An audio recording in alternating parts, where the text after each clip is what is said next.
বিসমিল্লাহির রহমানির রহিম। আপনারা নিশ্চয়ই অবগত আছেন আলামত ফাউন্ডেশন একটি অলাভজনক এবং স্বেচ্ছাসেবী সংগঠন। এই সংগঠনের মাধ্যমে আমরা ইতিমধ্যে 50টি দরিদ্র অসহায় এবং যারা আছে তাদেরকে কম্বল বিতরণ করেছি এবং এটা আমাদের আরও চলমান রয়েছে। যারা আপনারা দেশ এবং দেশের বাইরে থেকে যারা আমাদেরকে কন্ট্রিবিউট করেছেন, দান করেছেন, তাদেরকে আমরা আন্তরিকভাবে ধন্যবাদ জানাই এবং কৃতজ্ঞতা প্রকাশ করছি। উল্লেখযোগ্য যে আমরা প্রত্যেকটা পয়সার আমানত রক্ষা করে থাকি। তো আমাদের এই 50টা কম্বল বিতরণ করার পর যেখানে যাই দেখি যে পাওয়ার যোগ্য অনেকগুলো, একটা দেওয়ার সময় 4টা লোক হাজির হয়ে যায়।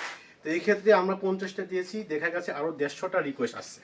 তো আপনাদের কাছে আমরা একান্ত অনুরোধ এবং সহানুভূতি কামনা করি যেন আপনাদের সাহায্য সহযোগিতায় আমরা 150টা ফুলফিল করতে পারি। আর এই ক্ষেত্রে আমরা সবাই এখানে ছাত্র, এই ছাত্র অনুযায়ী আমাদের ক্ষুদ্র পরিসর করে শুরু করছি এবং আমাদের একটা যে মাসিক চাঁদা ছিল সেই চাঁদা দিয়ে আমরা আগাচ্ছি। তবে আপনাদের এটা সম্ভব না, তাই আপনাদের দান এবং কন্ট্রিবিউশনের মাধ্যমে আমরা এটা ফুলফিল করতে সম্ভব হবে বলে আশা করি। তাই আমি আবারও আন্তরিকভাবে আপনাদেরকে অনুরোধ এবং সহানুভূতি প্রকাশ করতেছি যেন আপনারা এখানে আন্তরিকভাবে দান করবেন। আসসালামু আলাইকুম ওয়া রাহমাতুল্লাহি ওয়া বারাকাতুহু।